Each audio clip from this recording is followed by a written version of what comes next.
Ladies and gentlemen, welcome to ReelQuick episode 221. Happy Thursday. Today we have a brand new game we're going to be playing that we did not come up with. Our lovely patron, Shab Sidhu, came up with the idea for this Movie Mafia game. So I know Mafia is a very popular game that people play, and this is like a movie spin on it.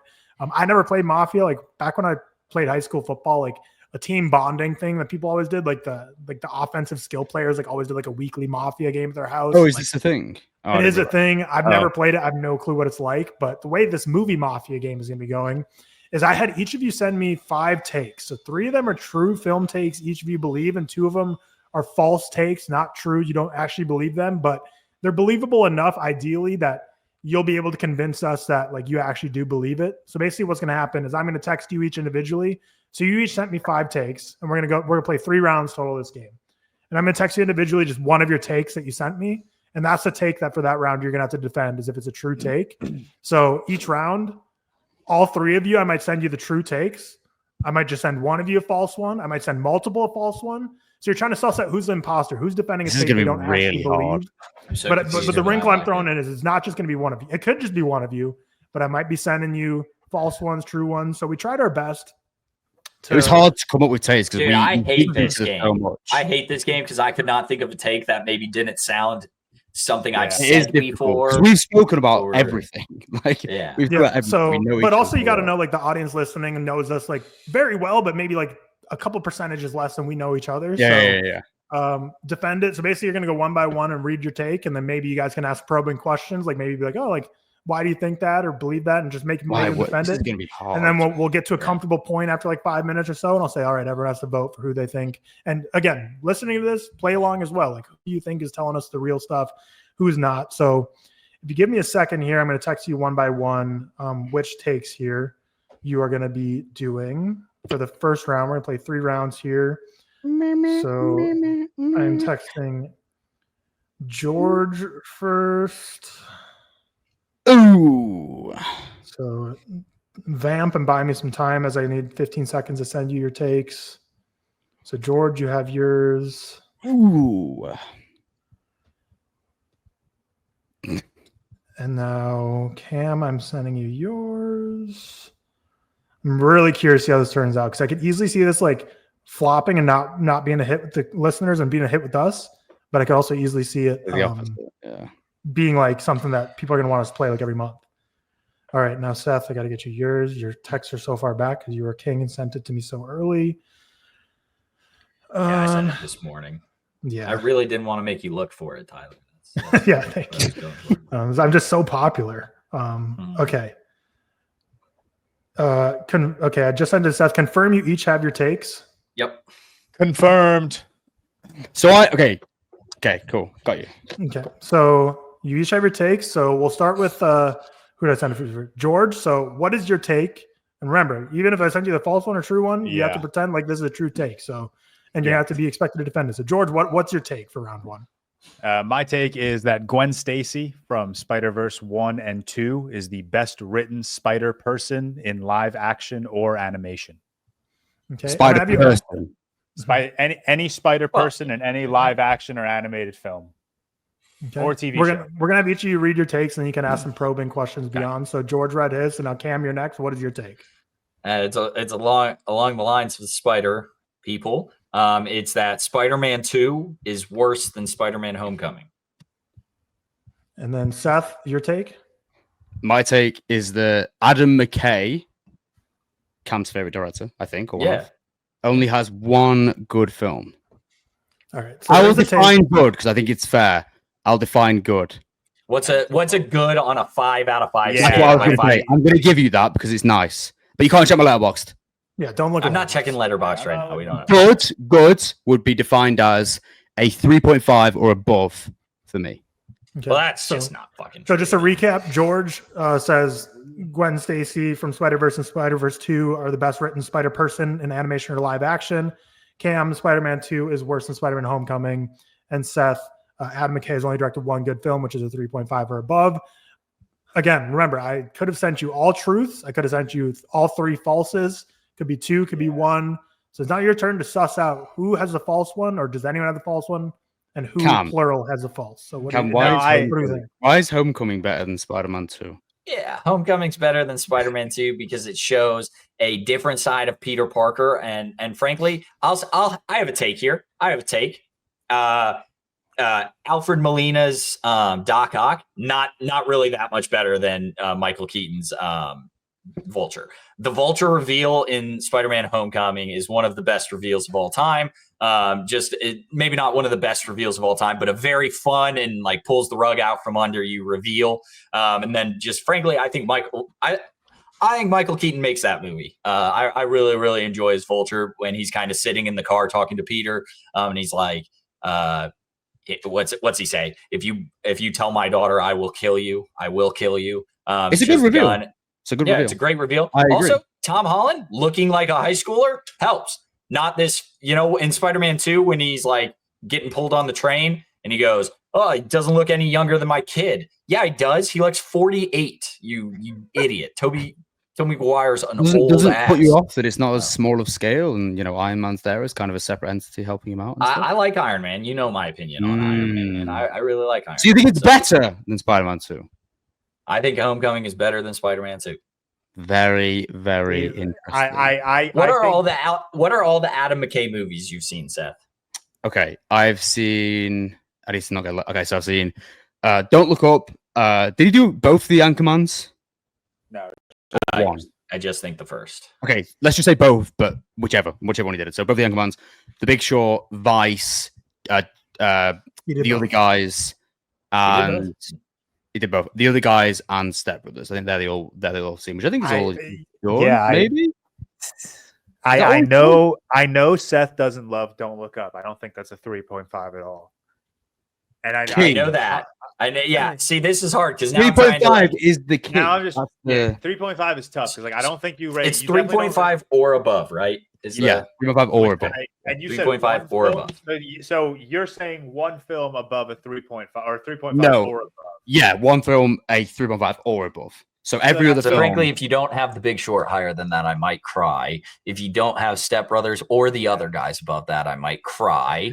But I honestly don't know your opinion. What don't you like? Well, what's your opinion on?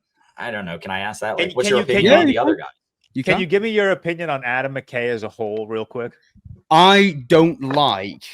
As a filmmaker, I think his political satires don't work for me. I also don't like his comedic style at all, aside from one film in which I think the cast of that film massively elevates The Big Short. I think that's script or I the don't other love. guys. But I don't love his political satires, and I don't love his comedic elements. I've always said I think his comedies, so like the Step Brothers, the other guys, typical, R-rated comedies of 2000s, it's the lower end for me when compared to films like a Superbad or a American Pie, whatever that era. Yeah, no offense on this one to George. I've talked to him about this before. I'm pretty confident his is true, so I'm not going to ask probing questions. But if we're getting through all five, I think I have my votes ready. I have my vote ready. My votes are ready as well. All right. I don't know. Do we go on three or do you just go one by one? I don't think you guys are going to switch your votes based on I think we're playing this by ear. I think we go one by one, right? All right. George, what's your votes, George? I think Cam. I think they're both telling the truth. I think Cam is lying. I think George is telling the truth, and I think Seth is lying. All right. The grand reveal. George is telling the truth. Yeah. Seth telling the truth.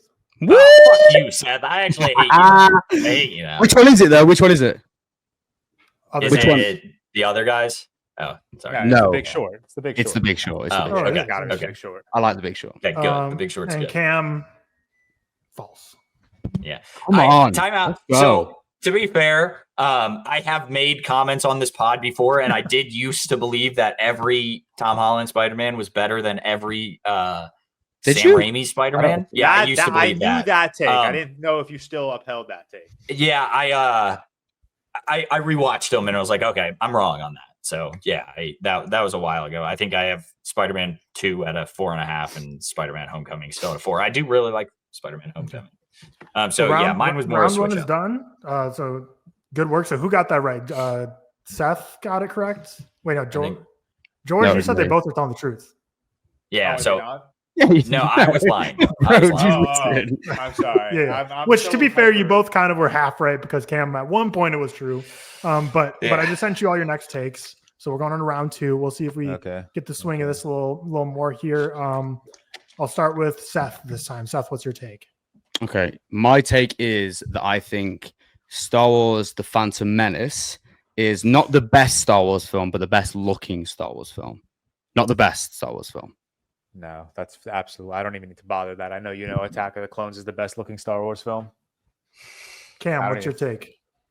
My take is that Rocky is the greatest sports movie of all time. And George, what is your take? Mine is, I think that the plot twist in Arrival is the greatest plot twist in film. All right. Ooh, okay, I've got an idea already. I know. Seth saying The Phantom Menace is the best looking Star Wars film of all time. Cam saying Rocky is the greatest sports movie of all time. And George saying the Arrival plot twist is the greatest plot twist in film of all time. So, gentlemen, suss each other out. I want to start with Cam real quick. Because, I've heard you talk about Moneyball and Creed. I was going to say Moneyball. Yes, I agree. Moneyball came to mind straight away with Rocky. Yes, okay. Defender. I do like Moneyball and Rocky and Creed a lot. They're all five-star films. Yeah. Huh? What makes Rocky the best is one, I give it a lot of benefit for just being like a very unique story. Obviously, when it came out, like this guy going from kind of rags to riches almost. Jesus Christ, not Jason Momoa. Sylvester Stallone is just fantastic in it. Obviously, like he's I don't think he's an amazing actor in general, like outside of the Rocky universe, but I think in both Creed and in Rocky, I think he's fantastic. Rocky specifically is just one of the best written stories in a long while. It makes you feel emotional, makes you feel excited for him to be in the fight at the end. It just brings out a lot of emotions of you, I think. So Moneyball. I think you believe everything you just said, but I still don't know if I'm convinced that you think. Okay. I think Moneyball is your one. You've spoken about Moneyball far too much for me not to think that. But then I do speak of Moneyball. I love Moneyball is top 2. I won't argue with you. You cheeky little boy. That's a little cheeky clue there. Yeah, a little bit. Cheeky. So George's take. What's George's take again? It's the Arrival plot twist. Oh yes, best plot twist. This film. More. I don't necessarily have a question for George. More so, Seth. Can you think of other plot twists? Because I'm thinking maybe Old Boy. I think would be up there. I think Empire Strikes Back for him will be seen as the greatest, but I might be wrong. Do you know what I mean? In terms of greatest, I think he would probably have Empire Strikes because of its cultural impact. Maybe. Okay. So the only ones I can think of right now are Old Boy and then honestly George has a 5-star. Yeah. So I think he's telling the truth because I can't think of others. But I actually, Seth, what was yours again? Mine was that Phantom Menace is the best looking Star Wars film, not the best. I'm going to use the same logic on you, Seth, that I used on Cam. You talk about Attack of the Clones and that visual presentation, but it's, I don't think I've ever heard you talk about. Here's my argument with Phantom Menace over it. I love the prequels, and I think every Star Wars film looks good to a certain point. Phantom Menace actually used more practical elements in its early parts, and gives it the advantage. And Duel of the Fates, particularly, and the pod racing scene are 2 of the best sequences in Star Wars history, and I think 2 of the best looking ones. But Phantom Menace has the advantage over Attack of the Clones in that it uses more practical elements in its first hour. That's what I would say. Here's where I'm thinking, because I know you love that digital filmmaking, but that's the best present also. Then you've got the best of both worlds in Phantom Menace, where you've got the moments with I can't remember the guy, the really stereotype guy name. Otto? Watto, yeah. Where it's all the practical elements, but you also have the digital sequences. Yeah, digital sequences in terms of the pod racing. You have the best of both worlds. That's what I think the same thing as Cam. I think you believe what you're saying, but I'm still not convinced that you. I'm still not convinced that you think Phantom Menace looks better than Attack of the Clones. It's close. I love Attack of the Clones as well. But then again, I love The Last Jedi. I think you're both lying to me right now. Revenge of the Sith has Orn Free Ta. That's for a second, by the way, for a split second. Yeah, my belief is that Seth is lying. George is telling. I think George and Cam are both lying. I think you're both lying. Ooh. Everyone's lying. Wait, sorry. What did Cam say? I was tuned out for that. I heard. I think Seth's telling the truth. I think George. No. is You think lying. I'm lying Oh, and George sorry, is telling the truth. backwards. I think Seth is lying. George is telling the truth. And I think they're both lying, and George thinks we're both lying. Yeah, I think George, reveal. Are you telling the truth? No, I'm not telling the truth. And Yes! Seth clipped it immediately. Empire Strikes Back. Empire Strikes Back. All right. Yeah. God, All right, I'm good lying. shit. Good But shit. is Cam telling the truth? Oh, I am not telling the truth. It is. I am You clipped it. You got it. Yeah. so So to be fair, again, to be fair to myself, I looked at it because I was like, how do I make this convincing? They're both 96. My last review of Moneyball is, quote, "This is the greatest sports movie of all time." Though. Seth? Well, I was lying. I You're knew lying, it. Yeah. But Is you it were wrong, Attack of the though. Clones? You were wrong. Or I actually is it think Empire? it's maybe or The Last Jedi in terms of just like visuals alone. Oh, The Last Jedi looks good. Yeah. Last Jedi looks But you are right. I think Attack of the Clones and Revenge of the Sith both look better than. If I was picking the prequels, actually, George, I would say Revenge of the Sith looks the best because I love the end sequence. Oh, interesting. This game's fun. This is fun. I enjoy it. We're going into the third and final round. I've sent you your takes. Seth is in the lead right now because he's gotten them right both times. George has gotten it right just recently, and Cam. Three of the 4 times. I don't think I've gotten it right at all. I think Cam's in last place. I think it's Seth, George, Cam right now in the order. I sent you your final takes. So there's a final round here. We'll start with, I think George is the only one I haven't started with. It doesn't really matter. George, what's your take? I think I started both times, but I'll still start. My take is I think Blade Runner 2049 is the best legacy sequel ever made. Okay. You think Cameron? it's... Oh, sorry, I won't do it yet. I like that take, first off. I know you my take is that Toy Story 3 is the best third movie of all time. Wow. That's it. Okay. Seth. We what's your actually... take? Okay, my take is that Pirates of the Caribbean, Dead Man's Chest is the best Pirates of the Caribbean film. Ooh, I'm going right to Cam because my first thought is Avengers Infinity War. That's a third movie of a franchise. That is the third movie. George, since recent rewatches, I know Cam loves Toy Story 3. I know, but sure he does. Infinity War came to my mind way too quickly to not talk about it. I don't know if this is cheating. Toy Story 3 is tied with another movie in terms of numbers, another third movie, and it's not Infinity. I think you have Toy Story 3. Don't confirm this, Cam. Yeah. Close your eyes. I can look at your eyes. I think you have Toy Story 3 at a 99. I think it used to be 100. I think it's now a 99. I think. So now I'm thinking, what are your franchises? I know Return of the King isn't that high. I know the Return of the Jedi isn't that high. Other franchises. Revenge of the Sith wouldn't be that high. Dark Knight Rises wouldn't be that high. Creed 3 wouldn't. I'm trying to think of like things Cam loves. Right? Ooh, wait, what's the third? Indiana Jones. No, that's Temple of Doom. That wouldn't be high. Temple of Doom, definitely not. No, Temple of Doom's not third one is Last Crusade. Oh, sorry, third one. Yeah, but that would be. I don't know. Seth, what was your take? Sorry. The Dead Man's Chest is the best Pirates of the Caribbean film. So your options are Dead Man's Chest, At World's End, or my options. It's not going to be Curse of the Black Pearl. Curse of the Black Pearl. It's worth noting I love all three of those first films. Yeah, I think perfect trilogy. I know you mentioned Dead Man's Chest, but I feel like Curse of the Black Pearl you rate higher. That's a feeling thing. Explain to me why Dead Man's Chest is the best. Yeah, there's two kind of primary reasons for me. One being Davy Jones, who I love so much. I think Bill Nighy is incredible. I love Barbossa in the first one. I love his entry into this one as well. But I think Davy Jones takes that kind of villainous approach up to the next step in terms of being like, I love his presentation. Obviously, everyone goes on about the CGI thing, but he just looks amazing. And also, I love everything that revolves around the chest itself. The key with it, the chest itself. I think the opening scene is probably my favorite of the franchise as well. And I just love the way it flows throughout. What's the opening scene again? I just rewatched it. It's the one where it opens up with what's the name? Get it up. Calypso. Is that her name? What's her name, George? Well, yeah, Calypso. I think it's Calypso. Calypso, yeah, opens up with her. I think that Dead Man's Chest follows the greatest pattern in terms of not only the villain, but having the chest there as it's what's the word for the plot device? MacGuffin? Is it MacGuffin? MacGuffin? That's the best one for me. That's why I like, and I think it's the most thrilling of the bunch. And I also one of my favorite sequences in as well on the beach with the three of them. Okay. Yeah. And then George, what's your take again? Blade Runner 2049 is the best legacy sequel ever made. I think it's Top Gun Maverick. Top Gun Maverick is all right, but equally Cam.